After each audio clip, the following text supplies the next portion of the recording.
आज राधिका पहली बार लंदन जा रही थी। वो अपना सामान पैक करती है और एयरपोर्ट चली जाती है। वो प्लेन में खिड़की वाली सीट पे बैठती है, लेकिन खिड़की में देखते देखते उसे अपनी अतीत की बातें याद आने लगती है। दरअसल जब वो 18 साल की थी, एक दिन वो अपने कॉलेज से घर आई। तब उसकी माँ कहती है, बेटा अब तुम ये कॉलेज के चक्कर छोड़ दो और अपने रूप रंग पर ध्यान दो, क्योंकि तुम्हारे पापा ने तुम्हारी शादी बहुत ही बड़े घर में तय कर दी है और अगले महीने ही तुम्हारी शादी है। क्या? लेकिन माँ मैं अभी शादी नहीं कर सकती, क्योंकि अभी तो मेरी ग्रेजुएशन भी नहीं हुई है। अरे बेटा, ग्रेजुएशन तो बाद में कर लेना, लेकिन ऐसे अच्छे रिश्ते बार बार नहीं मिलते हैं। तू मेरी बात मान, कल से ही कॉलेज जाना बंद कर दे और मैं कल तुझे मेकअप का सामान दिलवा के लाऊंगी। वैसे तो तू सुंदर है ही, तभी तो उन लोगों ने तुझे पसंद किया है। अब राधिका अपनी माँ के सामने कुछ नहीं कह पाती। अगले दिन ही उसकी माँ उसे बहुत सारा मेकअप दिलवा कर लाती है। बेटा ये सारा मेकअप 10,000 से ज़्यादा का है। अब तू तो बस अच्छे से मेकअप करना सीख ले। अब कुछ दिनों बाद ही राधिका की आकाश नाम के एक लड़के से शादी हो जाती है और राधिका अपने ससुराल चली जाती है। पहले दिन से ही राधिका घर का सारा काम संभाल लेती है। पहले साफ सफाई करती है और उसके बाद सबके लिए नाश्ता बनाती है। तभी उसकी सास कहती है, अरे वाह बहू, तुमने तो घर में आते ही सारा काम संभाल लिया। भाई मुझे तो अपने बेटे के लिए ऐसी ही बहू चाहिए थी। यह सुनकर राधिका तो बहुत खुश होती है, लेकिन उसकी ननद मीरा को बहुत बुरा लगता है, क्योंकि घर में पहली बार उसके अलावा किसी और की तारीफ हुई थी। कुछ देर बाद दोपहर का खाना खाकर सब हॉल में बैठे थे। अरे वाह बहू, आज तो खाना खा के मज़ा आ गया।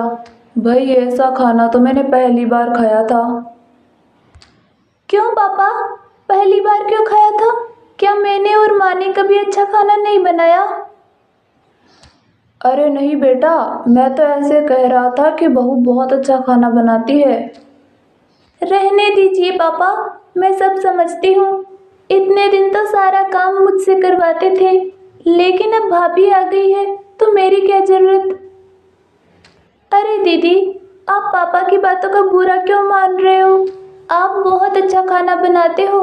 आकाश तो हमेशा आपके खाने की तारीफ करते रहते हैं। अच्छा ठीक है भाभी। ऐसे ही अगले दिन, माँ मैं अपनी फ्रेंड्स के साथ शॉपिंग पे जा रही हूँ। अच्छा ठीक है बेटा, लेकिन अपनी भाभी को भी ले जाओ। ये घर पे अकेली रहेगी, इससे अच्छा तो ये भी घूम आएगी तुम्हारे साथ। नहीं माँ, मैं तो अपनी फ्रेंड्स के साथ जा रही हूँ और हम लोग तो बड़े बड़े मॉल्स में जाते हैं और इन्होंने तो कभी मॉल में शॉपिंग करी ही नहीं होगी। वहाँ जाकर सबके सामने मेरी बेइज्जती कराएंगी। ऐसा कहकर नेहा शॉपिंग के लिए चली जाती है, लेकिन राधिका को उसकी बातों का बहुत बुरा लगता है। अब ऐसे ही खट्टी मीठी नोक झोंक के साथ राधिका और आकाश की शादी को 5 महीने बीत जाते हैं। एक सुबह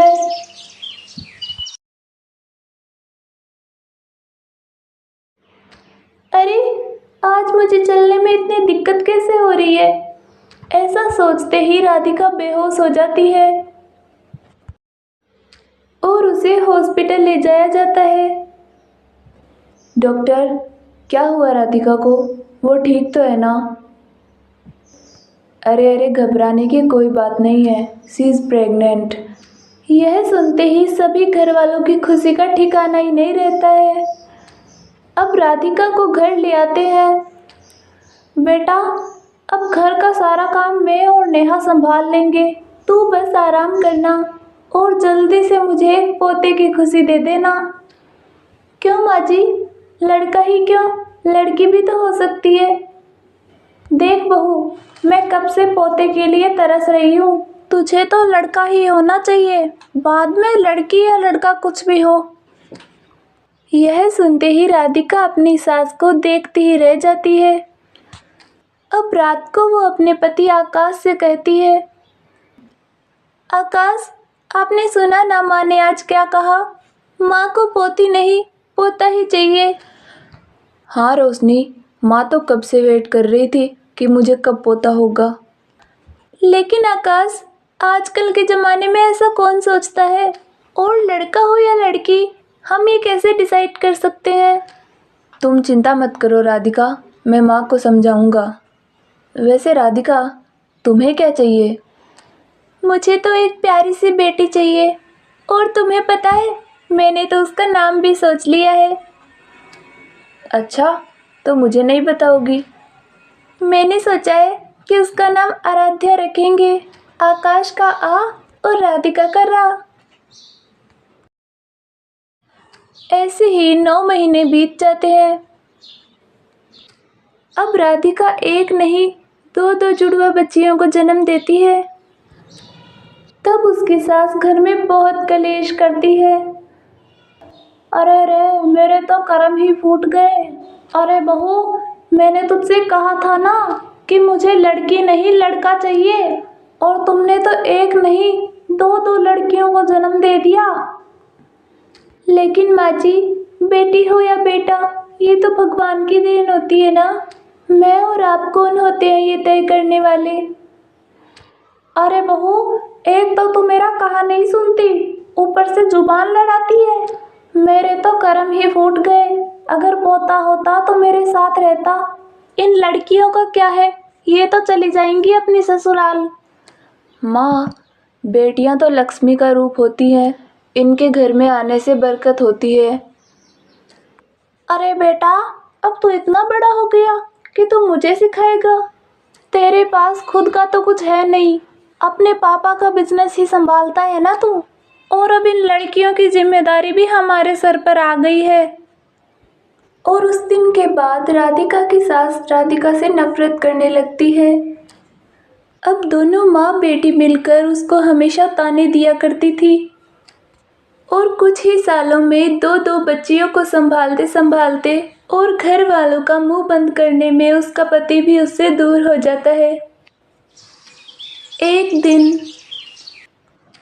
ये माँ बेटी भी ना, दोनों ने मिलकर जीना हराम कर दिया है मेरा। और मेरी माँ, उन्होंने तो मुझे एक डिग्री भी नहीं लेने दी। अगर आज मेरे पास डिग्री होती तो मैं अपनी बेटियों को ऐसे माहौल में कभी नहीं रहने देती। तभी राधिका के पड़ोस की एक औरत उसके घर आती है। अरे राधिका, कैसी है तू? मैं तो ठीक हूँ भाभी, आप बताओ, यूँ अचानक कैसे आना हुआ? अरे राधिका, बहुत भोली है रे तू। इधर तो पूरे दिन घर के कामों में पिसती रहती है, और उधर आकाश ने दूसरी शादी कर ली है।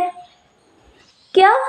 ये क्या कह रही हो भाभी आप? आकाश जी ऐसा नहीं कर सकते, वो तो मुझसे बहुत प्यार करते हैं।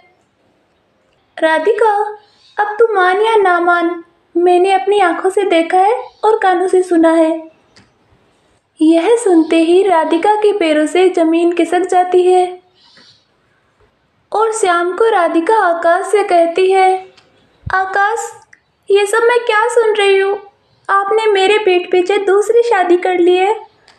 ये सब क्या कह रही हो राधिका? ये सब बेकार की बातें हैं, तुम इन पे ध्यान मत दो। अरे कुछ तो शर्म करो आकाश, तुम दो बच्चियों के बाप हो, तुम्हें ये सब करते हुए शर्म नहीं आई? देखो राधिका, रिया मेरी कुछ नहीं लगती है, बस उसको वाइफ बना के ऑफिस की पार्टीज में ले जाता हूँ। अरे तो मुझ में क्या कमी रह गई थी? राधिका, तुम ठहरी अंडर ग्रेजुएट और घर गृहस्थी संभालने के चक्कर में अपनी हालत देखो कैसी बना ली है तुमने। रिया को मैं अपने साथ इसलिए लेके जाता हूँ ताकि मेरी रेपुटेशन बढ़े। लेकिन ये घर गृहस्थी तो तुम्हारी है ना? हाँ, तो इसे भी तुम कौन सा अच्छे से संभाल रही हो? कोई भी चीज़ मांगो, कभी टाइम पे मिलती है? यह कहकर आकाश अंदर चला जाता है। अब राधिका अपनी बेटियों को देखकर रोने लगती है और कहती है, मेरी बच्चियों, मैं कभी तुम्हारी आंखों में आंसू नहीं आने दूंगी और मैं ये साबित करूंगी कि मैं एक बेटियों की माँ हूँ। अब उसी दिन से राधिका अपने आप को बदलने में लग जाती है। वो एक सिलाई सेंटर खोलती है और अपनी बेटियों की परवरिश करती है। अब धीरे धीरे उसकी बेटियां भी बड़ी हो जाती है और वो 12वीं कक्षा में पूरे राज्य में टॉप करती है। इसलिए सरकार उन्हें मेडिकल कॉलेज के लिए लंदन भेजती है। 5 साल बाद। हाँ माँ, आपको एक बहुत बड़ी खुशखबरी देनी है। हमने मेडिकल कॉलेज में टॉप किया है, इसीलिए यहाँ के कॉलेज ने हमें 3 साल की जॉब ऑफर करी है। अरे वाह, ये तो बहुत अच्छी बात है बेटा। लेकिन माँ, अब आपको भी लंदन आना पड़ेगा। मैंने और रुचि ने आपका वीज़ा करा दिया है और टिकट भी आपको भेज दी है। आप परसों की फ़्लाइट से लंदन आ जाना। अच्छा ठीक है बेटा। अब कहानी प्रेजेंट में आती है और आज राधिका अपनी बेटियों से मिलने लंदन जा रही थी। मेरी माँ ने तो मुझे एक डिग्री भी नहीं लेने दी थी, लेकिन मैंने अपनी माँ की गलतियों से सीखा है और अपनी बेटियों को खूब पढ़ाया लिखाया। आज मैं शान से कह सकती हूँ कि मैं एक बेटियों की माँ हूँ।